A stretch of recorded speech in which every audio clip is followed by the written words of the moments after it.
Bueno, muy bien. Entonces, como lo prometido hace una semana, vamos a leer eh, el, un sutta del Samyutta Nikaya de los sermones conectados por tema, que se llama Pattamakamabu Sutta, que es el primer discurso con Kamabu. Recuerden que este discurso lo da el hombre hogareño, que explica una declaración breve y poética del Buda. Hay otro sutta dentro de esta colección que se llama Los discursos de Chita, que se las recomiendo que la lean toda, ¿no? Es del Samyutta Nikaya número 41, del 1 al 10 creo que es. Son todos sermones de Chita, que donde explica diferentes aspectos del Dhamma.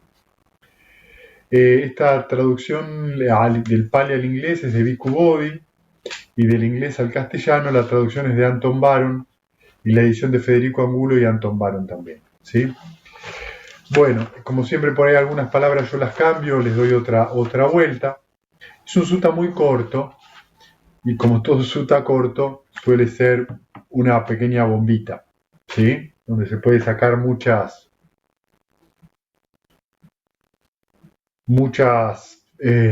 posibilidades de ver. En una ocasión el venerable Kamabu estaba morando en la arboleda de los mangos silvestres de Machika Sanda.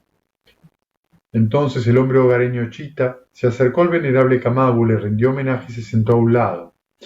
Entonces el venerable Kamabu le dijo: esto se ha dicho, hombre hogareño. Con la impecable rueda y un toldo blanco, rueda el carro con las ruedas de un solo radio. Ver a aquel que está llegando libre de dificultad, la corriente cortada, sin esclavitud.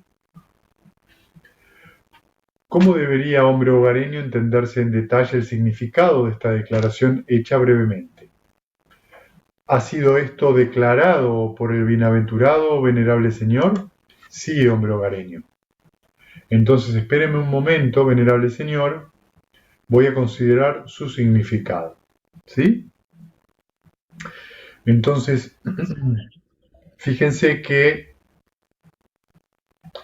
esta pequeña estancia, esta pequeña declaración, hola Celes, con la impecable rueda y un toldo blanco, rueda el carro con las ruedas de un solo radio. Ver a aquel que está llegando libre de dificultad, la corriente cortada sin esclavitud. Recuerden que Buda decía que Chita era una de aquellas personas que tenían un gran entendimiento y podía exponer en detalle lo que fue expuesto de manera breve. Entonces, después de un momento de silencio, el hombre hogareño Chita dijo al venerable Kamabu: impecable, venerable señor, es la designación de las virtudes. En otras palabras, de los preceptos. Un toldo blanco es la designación de la liberación. Un solo radio es la designación de la atención consciente. Rueda es la designación de ir hacia adelante y retornar. Carro es la designación de este cuerpo, consistente de los 4 grandes elementos originados de la madre y el padre, desarrollado por el arroz, las gachas, sujeto a la transitoriedad, el desgaste, la erosión, a desintegrarse y dispersarse. La codicia, venerable señor, es un problema. El odio es un problema. La ilusión es un problema. Para un monje cuyas contaminaciones son destruidas, estos deben ser abandonados, cortados de raíz, hecho como con el tronco de una palmera, hecho polvo, de manera tal que no hay para él más futuros surgimientos. Por eso al monje cuyas contaminaciones son destruidos se le llama libre de dificultad. Aquel que está llegando es la designación para el Arahant. La corriente, venerable señor, es la designación de la avidez. Para un monje cuyas contaminaciones han sido destruidas, esto ha sido abandonado, cortado de raíz, hecho como con el tronco de la palmera hecho polvo, de manera tal que para él no hay más futuros surgimientos. Por eso el monje cuyas contaminaciones son destruidas se le llama alguien con la corriente cortada. La codicia, venerable señor, es esclavitud. El odio es una esclavitud. La ilusión es una esclavitud. Para un monje cuyas contaminaciones son destruidas, estos deben ser abandonados, cortados de raíz, hechos como el tronco de una palmera hecho polvo. De manera tal que no hay para él más futuros surgimientos. Por eso el monje cuyas contaminaciones son destruidas se le llama alguien libre de la esclavitud. ¿Sí? Así es, venerable señor, cuando el bienaventurado dijo esto, con la impecable rueda y un toldo blanco, rueda el carro con las ruedas de un solo radio, ver a aquel que está llegando libre de dificultad, la corriente cortada sin esclavitud. Es esta la manera que entiendo en detalle el significado que ha sido declarado por el bienaventurado brevemente. Esta es una ganancia para ti, hombre hogareño. Esto está bien ganado por ti, hombre hogareño, que tengas el ojo de la sabiduría extendido sobre la profundidad de la palabra del Buda. ¿Sí? Y ahí termina el sutta. ¿Sí? Muy cortito, ¿vieron? Entonces, vamos a ver un poquito, así ahora en detalle, de que no quería cortar la explicación, pero bueno, estamos hablando acá, cuando habla de impecable, estamos hablando de los 5 preceptos. Los 5 preceptos no son ni más ni menos que la posibilidad de tener una mente lo más calma posible, con la menor cantidad de remordimiento. Si una mente con conflictos es una mente que le cuesta serenarse. Y fíjense que no necesariamente estar muy ocupado implica necesariamente tener una mente muy activa. A veces uno puede estar muy ocupado y seguir teniendo una mente muy serena. La mente se pone inquieta cuando uno presiona demasiado. Por ejemplo, se va de mambo con los planes, con la planificación, o sea, con el futuro. Esto puede producir ansiedad o todo lo contrario, pereza. Nunca empiezo nada porque es tanto lo que pienso que es como una montaña que hay que escalar mucho.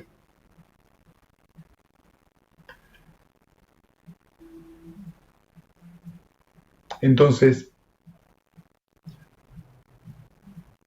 una cosa es cuando la mente está así presionada, que no necesariamente significa que uno rompa un precepto, y otra cosa es romper un precepto. Eso produce en líneas generales que además,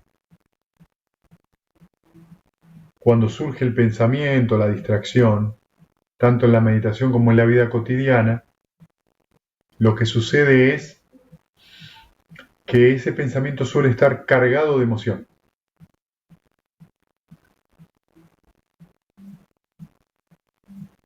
Entonces, no es solamente la distracción, sino que es pienso sobre lo que me dijo y yo me peleé, lo insulté, eso trajo más una carga emocional de enojo o una carga de irritación o empiezo a contestarme a mí mismo sobre lo que le debería haber dicho y no le dije, o lo que me dijo y no le dijo, o si mentí, o si hice algo que no era del todo honesto.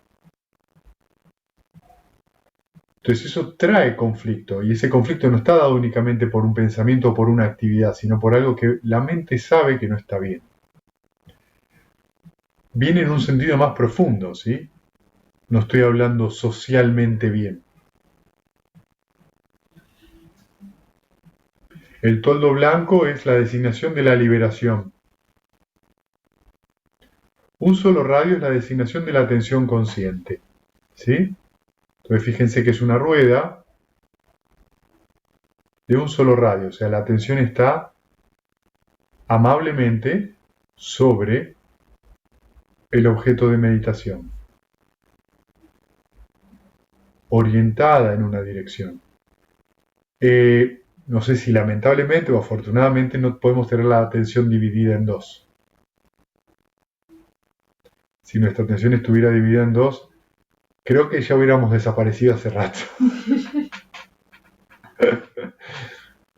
Entonces, la atención solo puede estar colocada con una cosa a la vez.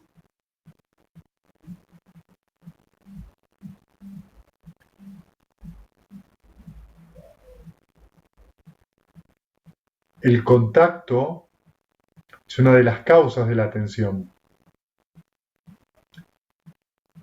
Hacia dónde yo dirija mi atención, o sea, mi intención de colocar esa atención es muy importante, porque esa intención original que dirige mi atención hacia un objeto sano va a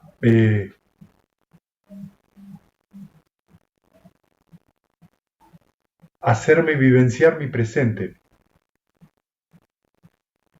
mi mundo, lo que llamamos el presente nuestro, el mundo que vivimos. El mundo que vivimos no hay un mundo objetivo. Podríamos decir que lo hay desde un punto de vista relativo, pero la vida que nosotros vivimos, el mundo que vivimos, lo estamos siempre viendo a través de nuestras formaciones mentales, de nuestra conciencia y de las 6 bases de los sentidos.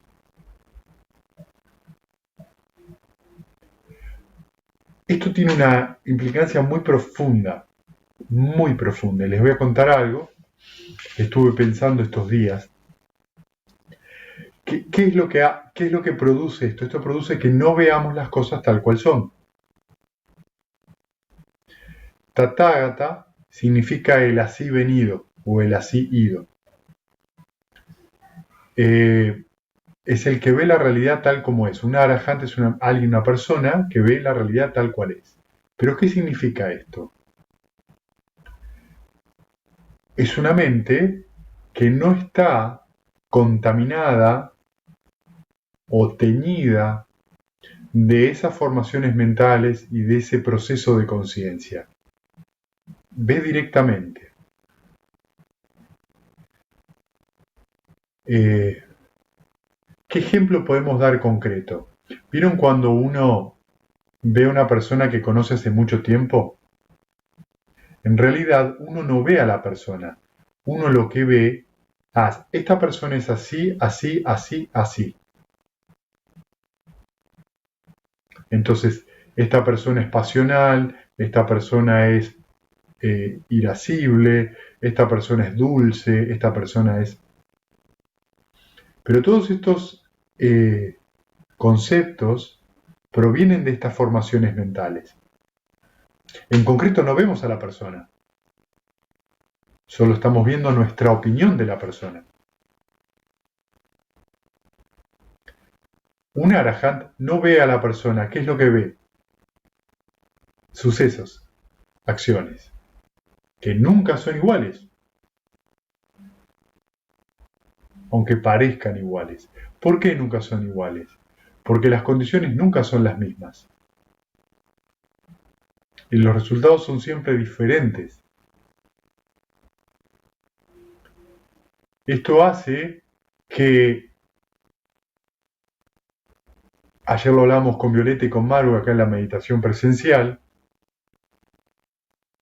cuanto más atada está una persona, más apegada, más predecible parecería ser su comportamiento.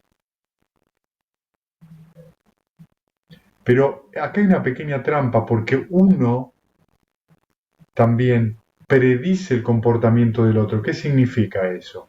En un lugar que yo con mi mente y mis opiniones de alguna forma estoy contribuyendo a eso. Esa persona que yo tengo adelante en mi mundo siempre es igual. Y es absurdo, si lo piensan un poco es muy ridículo, ¿no?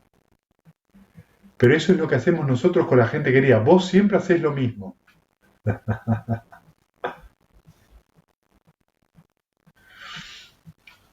Lo que hace que cuando uno dice eso, ¿quién es el que está atado? ¿El otro o uno?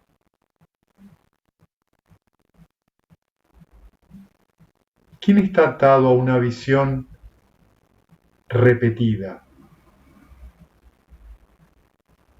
¿Quién sufre cuando se ata a esa visión repetida?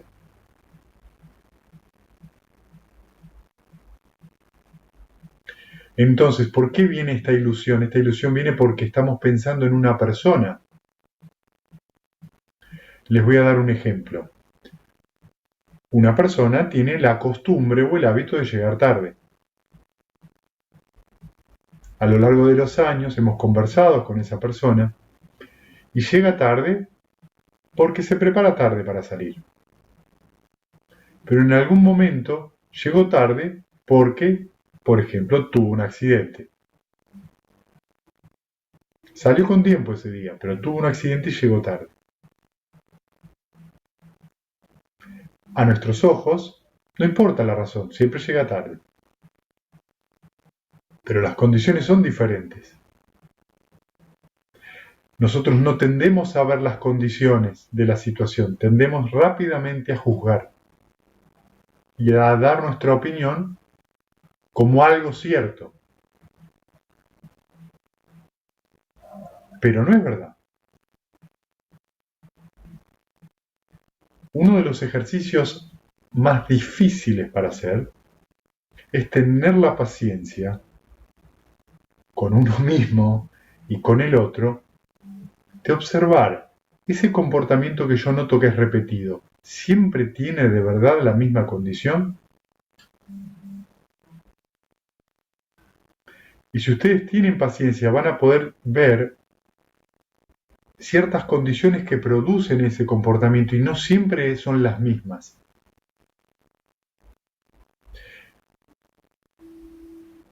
Y esto es una enorme ganancia para uno, porque se va a abrir algo en la mente.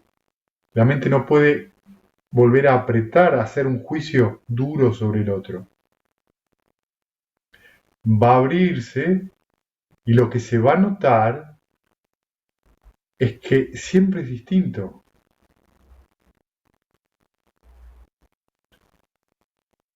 Entonces, si siempre es distinto, nunca es aburrido. Siempre es nuevo, aunque parezca igual.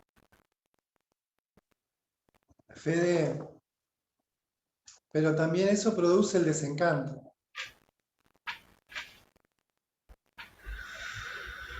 Uno observa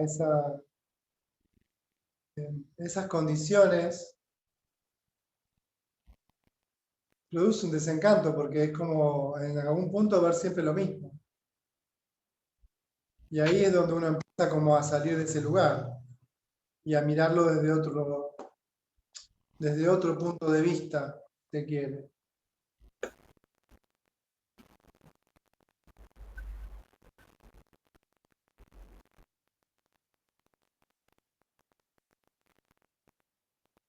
¿Se quedó mudo, Fabio? No, es lo Ah, que dije. mira, en ese sentido la meditación lo que nos muestra claramente, de acuerdo a la tendencia de nuestra mente, hay mentes que son más aversivas, otras mentes que son más especulativas, otras mentes que son más eh, perezosas. Esa tendencia no es que no haya tendencias, pero no significa igualdad. La meditación justamente sirve para poder observar dentro de, por ejemplo, nuestra sesión de meditación diaria. Ustedes pueden observar que muchas veces nos enganchamos con el contenido, pero si uno hace una visión que no tiene que ver con el contenido, sino con el tipo de obstáculo que surge, se van a dar cuenta que, por ejemplo, si la mente tiende a dudar, por ejemplo, siempre es duda, siempre viene esa tendencia de duda. Mm. Y lo que nosotros podemos reconocer ahí es el hábito. ¿Qué hábito? El hábito de hacer contacto con con una sensación desagradable que hace que surja la duda o que surja el miedo o que surja la ansiedad. Entonces los obstáculos tienen mucho que ver con eso, porque lo que surge es una tipología. Tiendo a enojarme, tiendo a dudar, tiendo a dormirme. Pero las imágenes de estas distracciones son todas diferentes. La intención de agrupar los obstáculos es la posibilidad de ver claramente hacia dónde tiende la mente. Y por eso se puede dar un objeto de meditación que solito balancea la mente. La lleva a un lugar que si la mente es muy aversiva y vos haces el amor benevolente, la mente queda estable. Lo que te está mostrando eso es que cada vez que vos conectás con un objeto como el amor benevolente, tu mente se queda más balanceada, sin esfuerzo. Pero también notamos justamente que es esto, que son tendencias o condiciones que hacen surgir también en nuestra mente la misma opinión. La opinión ya es un apego. Entonces también nos tenemos que desprender de esa opinión que tenemos sobre esa, eh, esa sensación agradable o desagradable.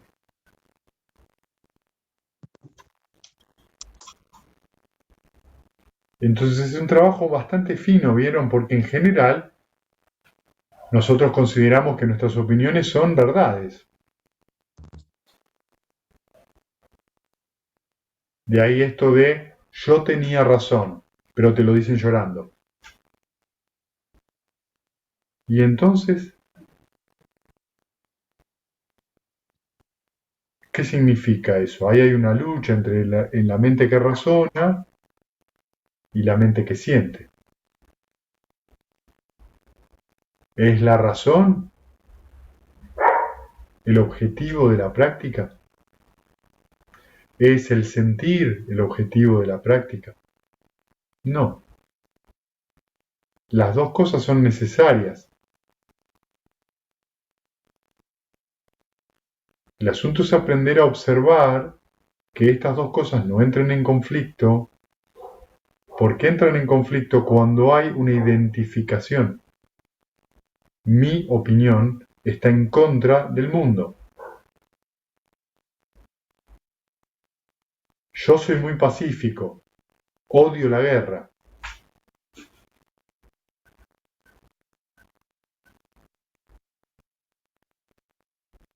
El mundo siempre es igual de agresivo, igual de engañoso. ¿Qué mundo?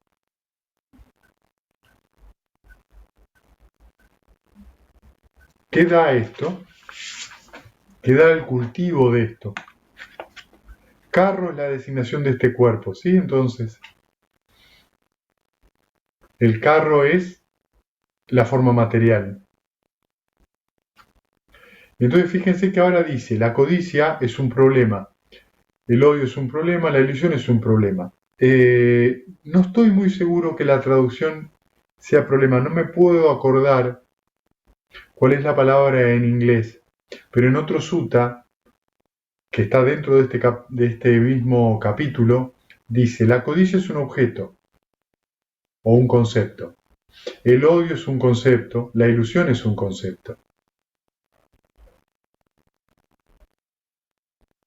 Es algo del cual uno piensa acerca de eso. Ansía, tiene ansia, tiene avidez por esto. Por rechazar lo que no nos gusta, por aferrarnos a lo que sí nos gusta. Y la ilusión es yo. Yo quiero, yo no quiero. Entonces después describe lo que es un arahant. Un arahant es una persona que justamente dejó ir cualquier tipo de identificación.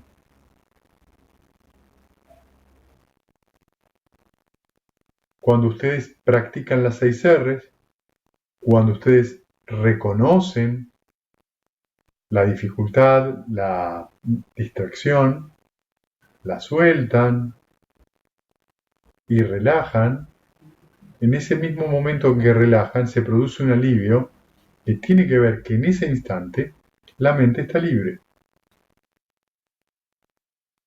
Por eso sienten ese pequeño alivio físico y mental. Con esa sensación física y mental de alivio, sonríen y retornan. Entonces ustedes van sintiendo esa pequeña microliberación, o como se le llama el nirvana mundano, cuando relajan. En ese momento la mente está pura. En ese momento la mente no tiene contaminaciones. En ese momento no hay una visión falsa, simplemente está abierta. Sonrío y retorno. Con esa mente abierta al objeto de meditación. No está contaminada por lo que quiero, por lo que deseo o por lo que no quiero o no deseo. Simplemente en ese momento estoy reconociendo que es un proceso. Tanto la distracción como es un proceso la atención plena. Depende cómo sea esa atención plena, va a ser el presente o el mundo. Si mi mente contacta con algo negativo, mi mundo va a ser doloroso. Si mi mente contacta con algo placentero, el mundo va a ser placentero. Si mi mente contacta con un objeto como el amor benevolente, o la compasión, o la alegría empática, o la ecuanimidad, va a ser muy puro. Y van a sentirse muy bien. Eso es lo que ocurre en la meditación. Está todo bien. A veces más, a veces menos.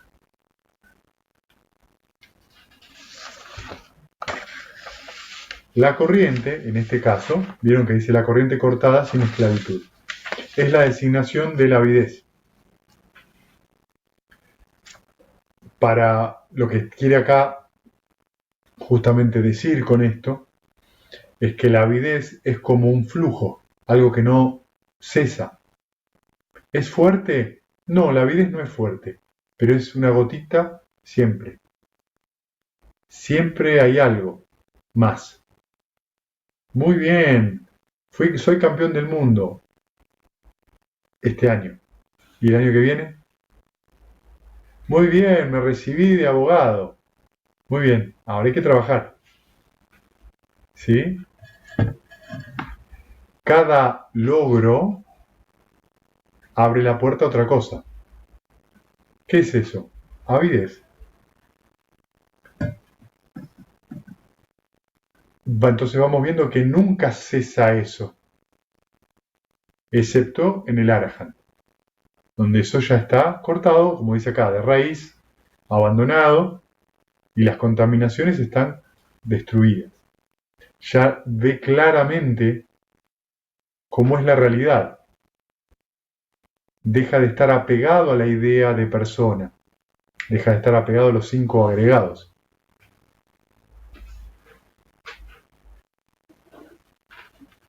Entonces por eso está descrito como alguien que corta la avidez, es alguien que no es esclavo. En otras palabras, que está libre. Entonces esto nos está mostrando como cuando uno expresa una opinión sobre un tópico, creyéndose, por ejemplo, muy superior al otro, lo que se produce es que uno está pegado. Da igual si uno está arriba creyéndose superior o abajo creyéndose inferior. ¿Por qué? Porque eso es como se manifiesta el orgullo de ser quien soy.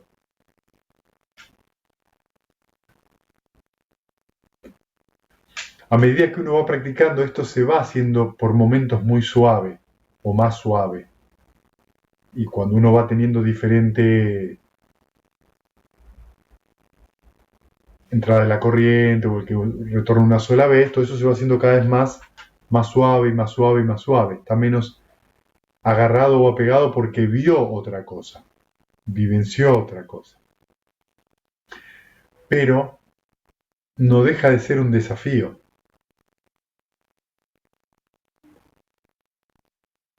El poder animarse a ver de otro modo las cosas. Y darnos cuenta cómo uno está aferrado a esa opinión. Cómo construye uno la personalidad. Eso es una cosa que es muy, ¿cómo les puedo decir? Distintiva del budismo. En otras religiones nunca se cuestiona la propia opinión.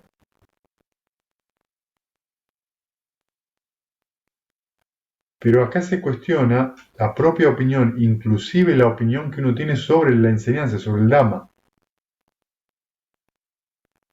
Que es, por ejemplo, voy a darles un ejemplo, y todos ustedes lo han vivenciado, cuando uno experimenta el primer jhana o el segundo y siente esa alegría, ya saben lo que pasa después. Quiero más. Quiero que pase otra vez. Y a medida que van practicando y experimentan jhanas más altos, la experiencia es como es, que a veces es muy, muy impresionante. Lo que es más impresionante es que eso se produce por esa serenidad que ustedes mismos están brindando. Y quiero más. También ustedes saben que cuanto más quieren eso, menos pasa. Entonces, imagínense cuando uno experimenta el nirvana por primera vez. Adivinen lo que suele ocurrir. Quiero volver a sentirlo. Entonces surge un apego sobre el nirvana mismo. Eso es lo que hace, por ejemplo, que el que entra en la corriente, si no se apega a la experiencia del nirvana, ni al alivio y a la alegría y a los subproductos que trae eso, se sigue liberando. Eso es lo que le pasa al Buda la noche de su iluminación. Hace los 4 caminos, los realiza. El Sotapanna, Sakadagami, Nanagami y el Arahant. No se apega.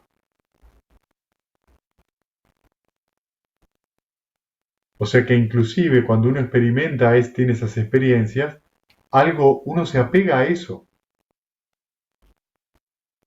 Cada vez es menor. Porque si la comprensión se sigue desarrollando, eso cada vez es menor. Pero nos vamos dando cuenta que sutil, que camaleónico que es esta identificación con inclusive con cualquier hecho espiritual.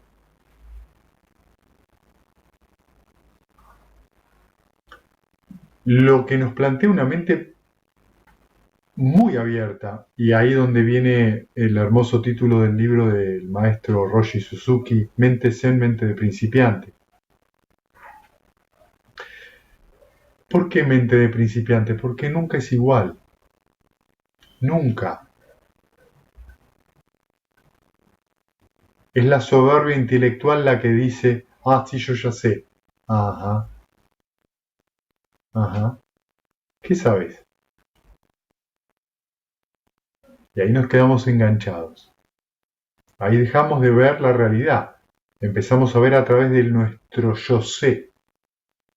De ese yo que se pone tan duro y es muy frágil. Y la intención de que el mundo sea como nosotros creemos.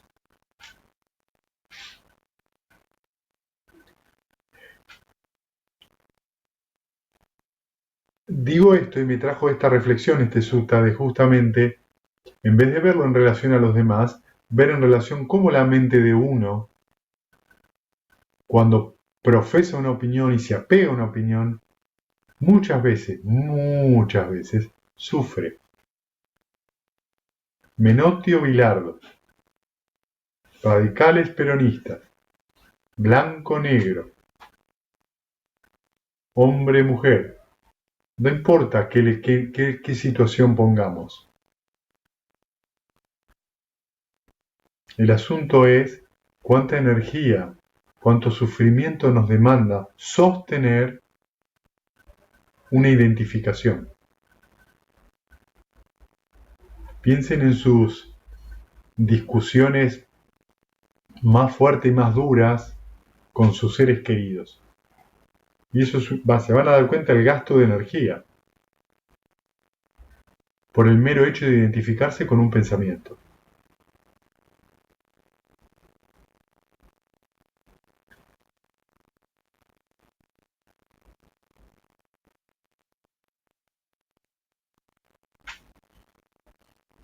¿Tienen preguntas?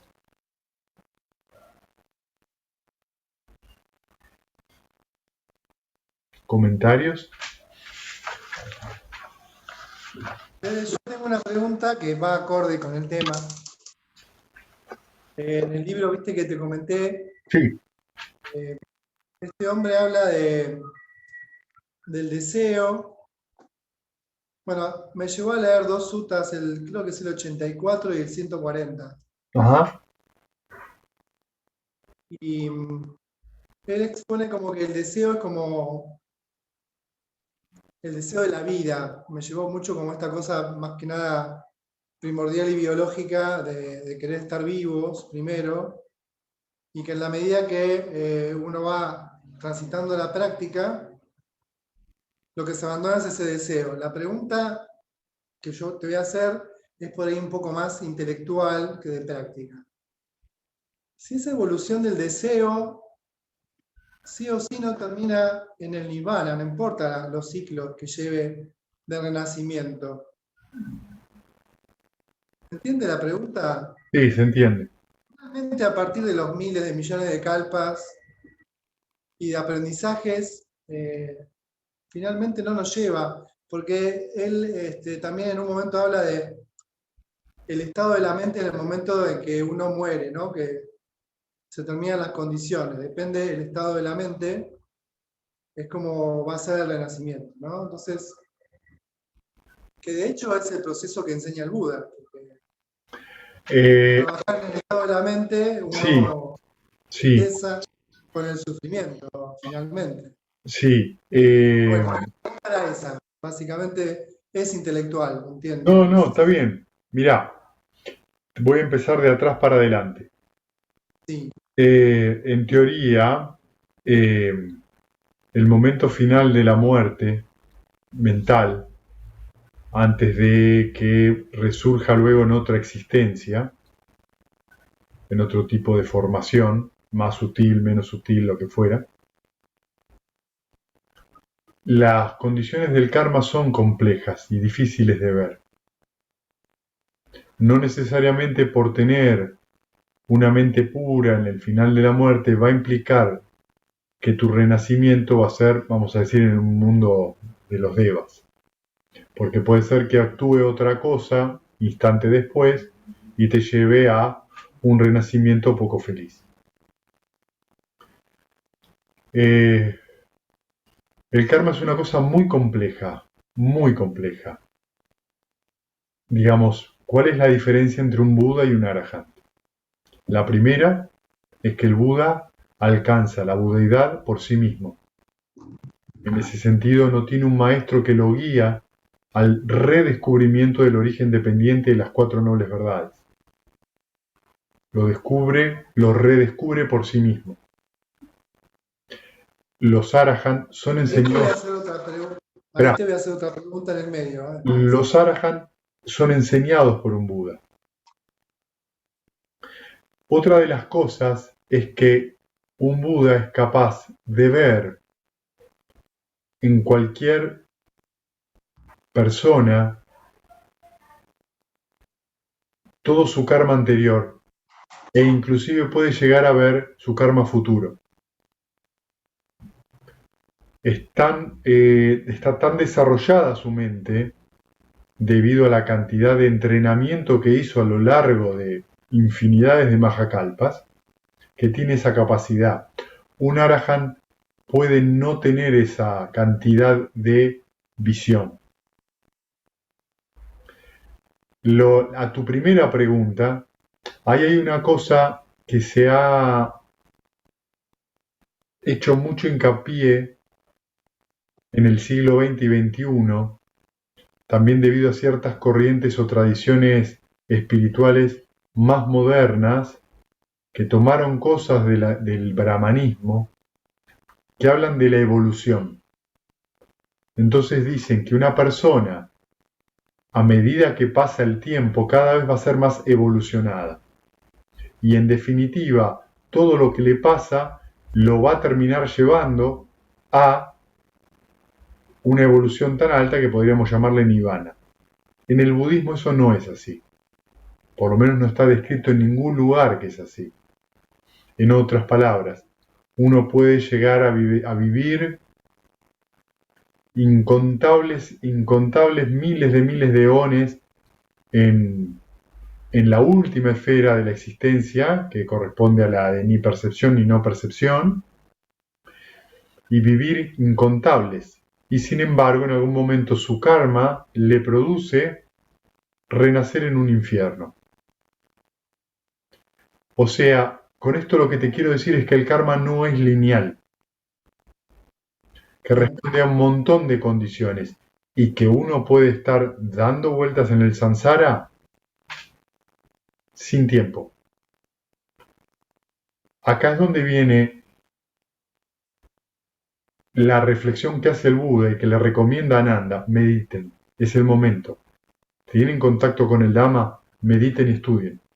Este es el momento. Si nosotros nacimos en una época búdica, es que hicimos una suficiente cantidad de mérito para poder escuchar el Dhamma. Va a haber una época donde el Dhamma desaparece. ¿Qué significa? Que no hay posibilidad de abandonar el samsara. Claro. Hay enseñanzas parciales, pero no completas. Entonces, esto nos tiene que traer que valoremos todavía más la práctica que estamos haciendo. Esta cosa evolutiva, cada vez va mejor, no necesariamente. ¿Por qué? Digamos, ¿cuál sería la razón o la consecuencia, si querés, lo consecuente de que sea una cosa ascendente a estar cada vez más evolucionado? Yo creo que eso no es así, no tiene por qué ser así. Sí, mi conclusión, a ver, yo llegué a la pregunta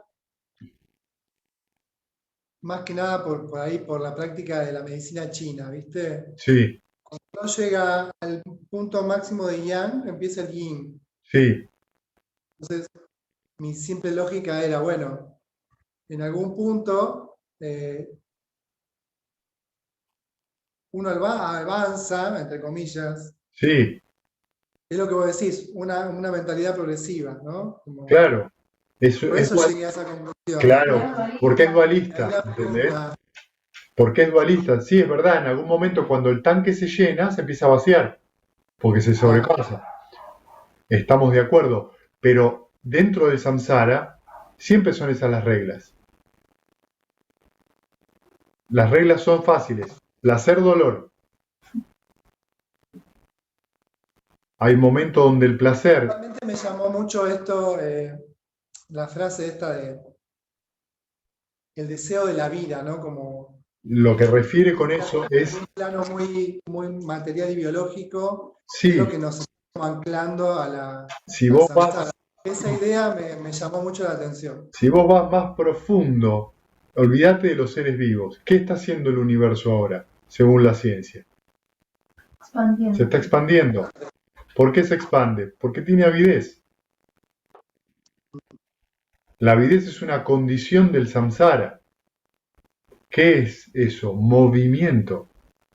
Y supuestamente su El, expansión se raja. el movimiento produce inevitablemente tiempo y espacio.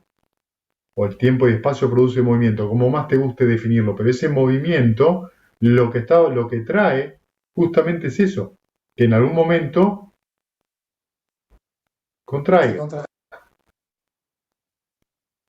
Dentro de lo que entendemos como universo, o multiverso, o lo que vos le quieras decir, siempre está esa condición básica.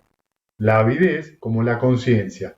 Cuando hablamos del sexto yana, la segunda base inmaterial, la conciencia infinita. La conciencia infinita abarca todo el universo. En todo el universo hay conciencia. Lo que pasa es que nosotros asociamos la palabra conciencia a los Conocimiento. claro, a un recipiente, pero eso no necesariamente es así.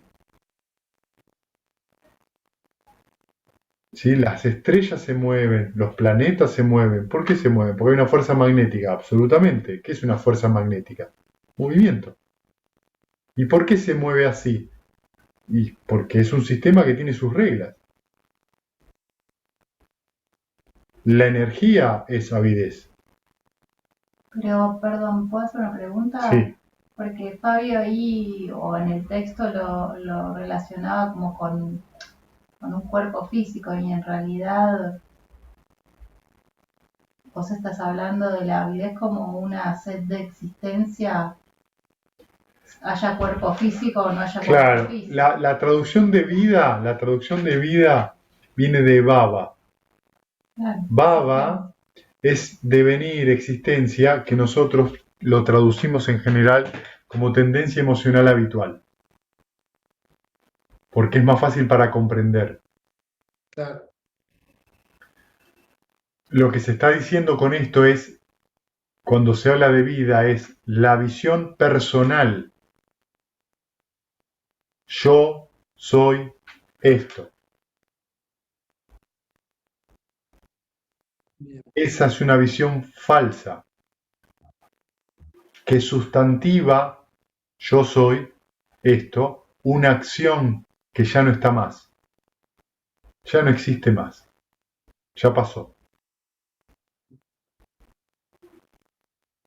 Es un fluir constante de surgimiento y cesar, que cuando cambian las condiciones va a cambiar. Es debido justamente a estas contaminaciones que está hablando el texto, a esta idea personalizada, identificatoria que nos identificamos, que no vemos la realidad tal cual es. Y sufrimos.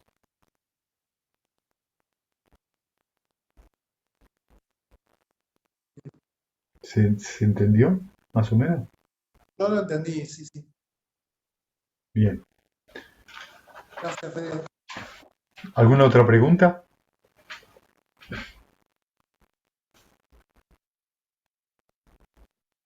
Una pregunta, Fede, al comienzo de los 5 preceptos, Sí.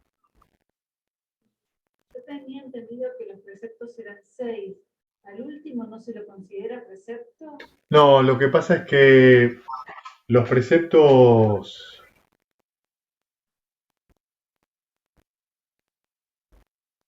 tradicionales son esos primeros 5.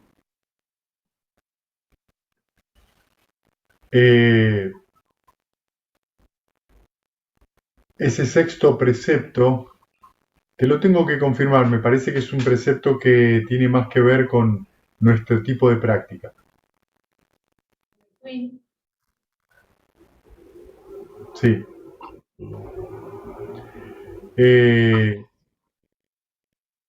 Si vos invertís los 5 preceptos, te vas a dar que si vos lo das vuelta, te da el sexto. Claro, engloba los otros 5. No matar, no lastimar. Conscientemente, ¿no? No robar conscientemente, o sea, con una intención o decisión. No mentir, no insultar, no calumniar, no hacer chusmerío, no tomar alcohol y drogas y no llevar una vida sexual que lastime. Vos estos 5 los das vuelta y ¿qué es? Ser amoroso y benevolente con vos mismo y todos los seres vivientes. Si vos sos amoroso y benevolente, los 5 preceptos los cumplís. Es una forma de ponerlo en positivo lo que está puesto con no.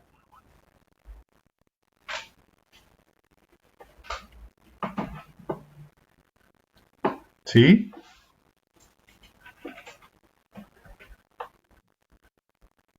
Bien, pero también, yo muchas veces siento que voy por el sexto. ¿Cómo? Y muchas veces siento que rompo el sexto precepto. Soy benevolente conmigo misma, con otros, ¿Podés solucionar esto, mi amor? a los otros. Sí, es posible. O sea, que el sexto incluye los otros 5, pero no quiere decir que, ¿no? No, no sé si es importante, quería saber si no se consideraba. No, lo que pasa es que es una forma muy positiva de hacer la práctica, ¿viste? Es una forma muy positiva. Me voy a sentar a practicar, a meditar, o a hacer cualquier cosa. Estoy siendo benevolente y amoroso conmigo mismo primero. Estoy siendo abierto. ¿Qué es esto? Lo que les decía antes. ¿A qué le estoy prestando atención? ¿A cómo está mi mente? ¿O a lo que quiero que pase? No importa qué. No importa cómo estoy, yo quiero que esto se haga así. Sí, bueno, pero vos seguís viviendo con tu mente. ¿Entendés lo que digo? Como esté la mente, va a estar el mundo. Lo mejor que te puedo decir es ir a cualquier oficina del gobierno a tramitar cualquier trámite. Fíjate el nivel de estrés que hay en la oficina, la gente con la energía que va. Y depende de cómo tengas la mente, vas a vivenciar ese trámite.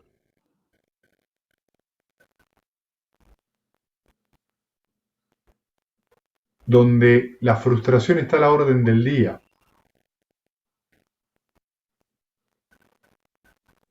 En vez de caminar en la calle. Está bien, pero ponele, vos podés caminar por un lugar muy lindo.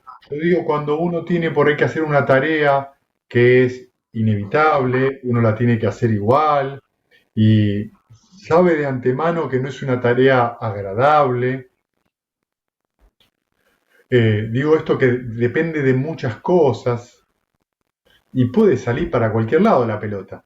Yo pateé derecho, sí, bueno, pero pegó atrás. Ahí es donde uno tiene que desprenderse y prestar atención y bueno, y ver justamente cómo es la situación en ese momento, quién aún lo está atendiendo a uno, pero en definitiva, cómo está la mente de uno. Y cuán aferrados estamos a nuestra idea de cómo quiero que yo sea la cosa.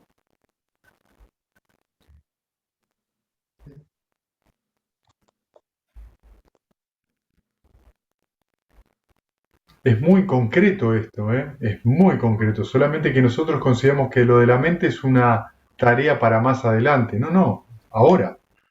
Cada momento, ahora. No es para más adelante. No es para cuando vivencia en Nirvana, es ahora.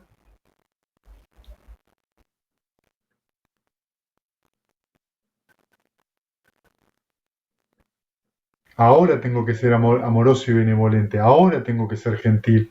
Ahora tengo que abrir. No en el futuro. No me preocupo, no sé, hay que preocuparse por el futuro. ¿Cómo tengo el presente? Ahora.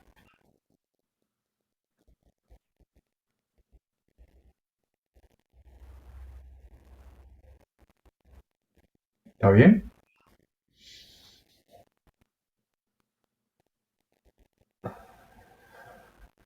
Bien, ¿alguien tiene alguna otra pregunta? ¿Algún comentario? ¿Duda de la práctica?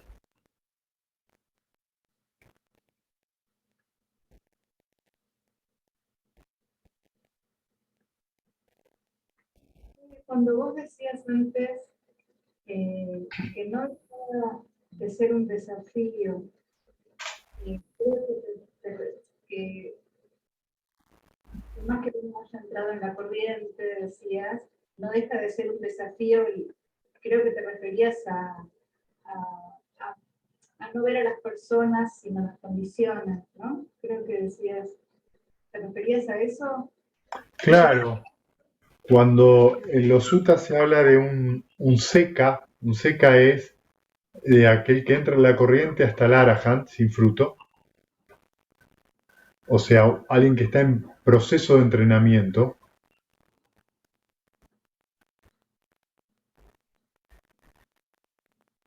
Poder ver las condiciones te va a transformar en un fantástico humano, te va a volver verdaderamente humanista. Te va a volver humanista. En realidad te va a volver un ser que contempla a todos los seres. No importa si ese ser es considerado bueno, malo o regular.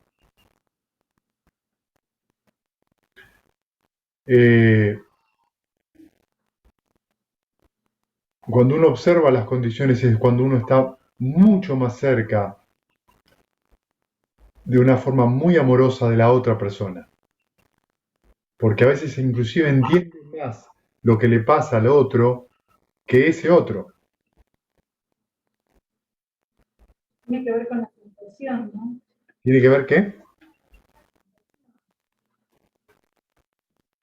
Con ser compasivo. Claro, tiene que ver con ser compasivo. Lo que pasa es que ser compasivo a veces está mal entendido, ¿viste? Ser compasivo no es tener lástima, ser compasivo es dar el espacio a la persona para que justamente, si tiene que sufrir las decisiones que toma, ok, uno acompaña, nada más que eso, acompaña. No es necesario que pensemos igual, es necesario darle amor y benevolencia a esa persona porque la necesita, aunque haya tomado la peor decisión de su vida. La persona se va a empezar a sentir mejor, porque vos no lo estás juzgando. Simplemente tratás de que se sienta mejor, ¿cómo? Amándolo. Así de sencillo. Amándolo. Vos lo amás, no lo juzgás. Y la persona cuando a vos te pasa eso, que muchas veces se siente con un amigo, ¿no? Porque a veces pasa que un amigo, uno siente mi amigo no me juzga, mi pareja me juzga, ¿no? O a veces no, a veces mi pareja no me juzga y un compañero del trabajo me juzga. O mi mamá me juzga, mi papá no lo hace. ¿Cómo se siente uno cuando está frente a una persona que no te está juzgando? Se siente amado, se siente aceptado. Eso es compasión, no estar juzgando. Aceptás, con una mente ecuánime. Es así, otra vez agarró los dedos con la puerta. Bueno, vamos a ayudarla a que se cure los dedos. Por ahí la persona nunca te dice por qué se agarró los dedos, qué pasó, no le interesa compartir eso porque no puede o no quiere. Bueno, el amor benevolente no necesita justificación, es así, es amor hacia todos los seres. No, yo mi pregunta era en relación a eso que dijiste, no deja de ser un desafío. Sí, Eh, no es algo que salga naturalmente, llegado un momento. sí, llegado un momento sí. La mente cada vez tiende más a eso. Al estar cada vez más presente y más pura, tiende más a irradiar amor benevolente en general. Pero a veces viene algo que no te surge el amor benevolente. Recién cuando vos lográs el tercer camino supramundano, ser un anagamin según los suttas, ahí la mente ya está lo suficientemente pura para irradiar todo el tiempo. Irradia sola. En los dos caminos de abajo, el Sotapanna y el Sakadagamin, eso todavía es algo que a veces ante provocación directa o algo, surge cierta irritación, cierta molestia. Lo que pasa es que se suelta muy rápido. Uno no perdura, no le perdura en la mente, porque la mente también enseguida nota que eso es una pérdida de tiempo, que no tiene sentido seguir insistiendo. Porque donde aparece eso hay una identificación, entonces ya uno sabe que esa identificación es sufrimiento. ¿Y cómo?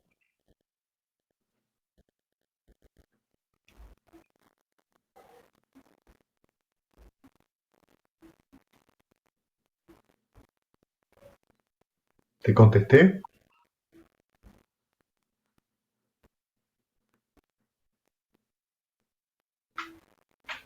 Bien, ¿alguien tiene alguna otra pregunta? ¿Algún comentario?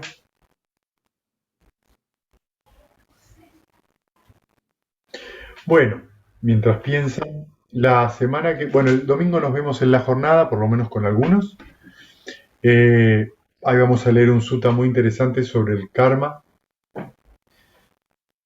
justamente a propósito de esto que estamos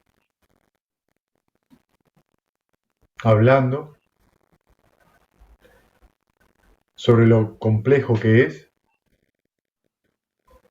También la semana que viene vamos a empezar con la vida de alguna laica practicante. Todavía no elegí cuál, tengo que seleccionarla, así que probablemente el lunes les mande vía Facebook el nombre de la muchacha en cuestión. ¿Sí? Y bueno, por ahora nada más. Bien, última. ¿Alguien tiene alguna pregunta a la una? ¿Algún comentario a las dos? Sí, Viole. Pregunta sobre la avidez. Sí. Cuando nos encontramos en situaciones en donde claramente hay avidez, porque es como que siempre se abre como un abanico, ¿no? Después de una cosa viene otra, después de una cosa es como si nunca viniera la satisfacción, porque viene, en esos momentos hay que hacerle 6 R's a la vida, ¿no es cierto? Es como, no sé, me pasa como que en la vida me es más difícil que en la meditación. Seguro, puede ser. Aparece una distracción, 6R, sonrío, vuelvo. Bueno, en la vida se me manifiesta mucho la avidez. Seguro, seguro, pero lo que vos tenés que comprender es un poco lo que decía antes. Cuando vos estás haciendo cualquier tarea, viendo el celular, contestando mails, organizando un pedido de algo, un masaje o lo que fuera, ¿no? Lo que vos estás haciendo, ¿es importante o es más importante cómo tu mente lo está realizando? Cuando vos te pones a meditar, lo que vos estás poniendo en lo que estás poniendo a punto es cómo está tu mente, alrededor de qué estás colocando la atención. Entonces vos podés estar con el amor benevolente contestando mails.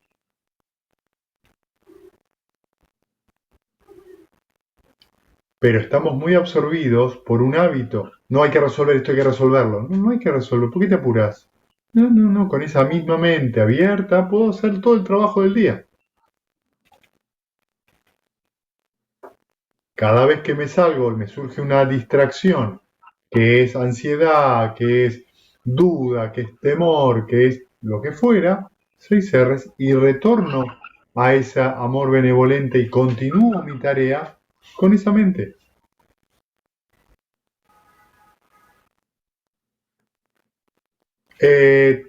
Puede ser que el trabajo te tome un poco más de tiempo, pero sea feliz. seas más feliz.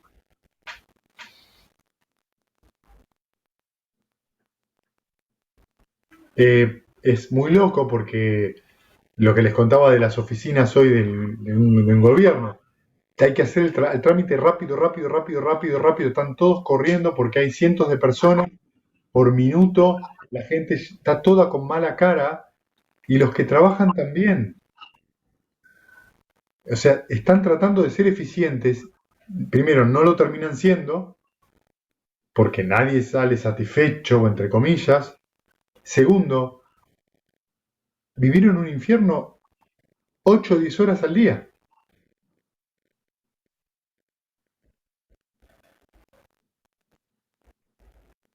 Habría que plantearse entonces qué es trabajar bien. Habría que plantearse qué es ser pragmático.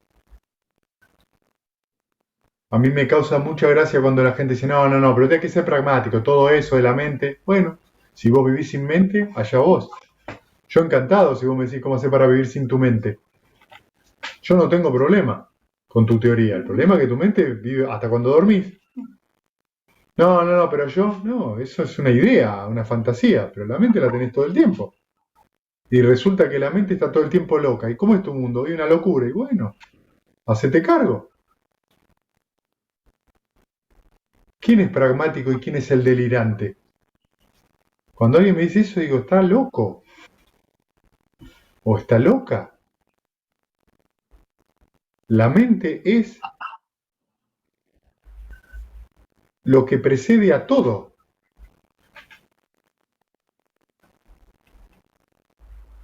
Dhammapada. La mente es lo que precede a todo. No sé. Hay un ojo, hay un objeto, hay una conciencia que surge. Por eso, que cuando hablamos de conciencia, ¿qué estamos hablando? De un proceso mental, que a su vez está condicionado por formaciones pretéritas. Esa es la realidad. Formaciones, conciencia, ojo, formaciones, conciencia, nariz, formaciones, conciencia, gusto, formaciones, conciencia, lo que siento en el cuerpo, formaciones, conciencia, lo que oigo, formaciones, conciencia, lo que pienso. ¿Qué parte no es concreta de lo que digo? Pero está todo condicionado por esas formaciones. ¿Querés cambiar el mundo? Y bueno, ya sabés lo que tenés que hacer. Y para adentro. No seguir pretendiendo que la afuera cambie para satisfacerte, porque nunca pasó. Bueno, un momento en la vida, pero era una plumita. Soplabas y ya está. No sé si soy como claro en esto.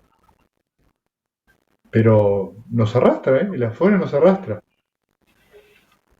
Sí, no, negro, pero liquidame rápido porque todo esto, ¿entendés? Lo tengo que resolver. Y el gestito, ¿no? Rápido, rápido, rápido. Bueno, ok. Hacé como te guste. No sé por qué estoy tan estresado. Ah, yo tampoco. No tengo ni idea por qué.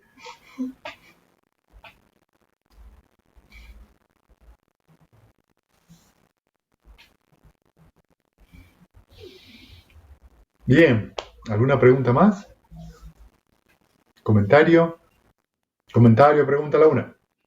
Comentario, pregunta las dos. Hoy justo estaba leyendo, ¿viste el libro este que habla de la vida de Buda? Que se llama algo de nieves blancas, ¿cómo es que se llama? Camino viejo, nubes blancas. Nubes blancas, esa. Y una frase que me encantó, que dice, antes de comer, los monjes unían las palmas de las manos y cantaban juntos. Luego comían en silencio, conscientes de cada bocado. Ujú. Esa frase, y justo ahora estaban hablando con Viole, y me acordé de esto, y hoy le saqué la foto. Me pareció sublime, esa, conscientes de cada bocado, ¿viste? Y uno cuando está así, inclusive en pragmático, porque tiene que comer rápido, porque no sé, porque tenés que hacer otra cosa. Obvio. A veces comimos algo que teníamos ganas de comerlo durante todo el día, y Y lo no comés lo... y ni te das cuenta. Sí, absolutamente. Algo de, ay, no puede ser. Y ahí te das cuenta por qué se llama esclavitud. Ah, Las palabras no son más o menos, es esclavitud. Somos esclavos de nuestras ideas, somos esclavos de nuestras tendencias, somos esclavos de nuestra avidez, somos esclavos, ¿qué dice? La codicia es un objeto, el odio es un objeto, la ilusión es un objeto. Somos esclavos de esas tres cosas. Entonces, rapidito, sí puede ser. No hay problema con la velocidad. Pero ¿y arriba en el tanque cómo andamos? Ahí te roba todo, aparte. Te roba Absolutamente. todo. No lo puedo. Absolutamente. Pasaste de largo, ¿no? No. Muy bueno, muy bueno, muy bueno. Lo que no significa que hacerlo lento sea bueno o malo, ¿eh? No, Porque lento puedo estar... Yo conozco una persona que tarda 7 horas en comer, pero porque vive pensando en cualquier otra cosa menos en la comida que está comiendo y cree que eso es una virtud. claro. No tiene nada que ver, estoy donde estoy atento a mi mente, no donde estoy. Yo puedo estar cocinando muy atento y enojado, y eso no es atención. ¿Cómo está la mente? ¿Cómo está la mente? El Satipatthana Sutta, los 4 fundamentos de la atención, son cómo está la mente en todo momento. Esa es la realidad. Eso va a condicionar lo que haga, sea cocinar, comer, bañarme, ir al baño, pasear, lo que fuera. Presente. All right. Bueno, gente, pregunta, comentario a la 1. Pregunta, comentario a las 2. Pregunta, comentario a las 3. Vendido, muy bien. Bueno, nos vemos el domingo, pero antes de compartimos mérito, ¿sí? Que los que sufren sean libres del sufrimiento y los aterrorizados sean. Que los afligidos se despojen de dolor, que todos los seres se encuentren alivio. Que todos los seres compartan este mérito adquirido para el logro de toda la felicidad. Que los seres que habitan el espacio y la tierra, llevas y nada, de gran poder, compartan este mérito nuestro y que por mucho tiempo protejan la dispensación del mundo. Sadhu. Gracias, gente. Gracias. Sí, 7:30, 8 menos 4. Dale, Nos dale. vemos. Chau a Chau. todos. Chau, chau.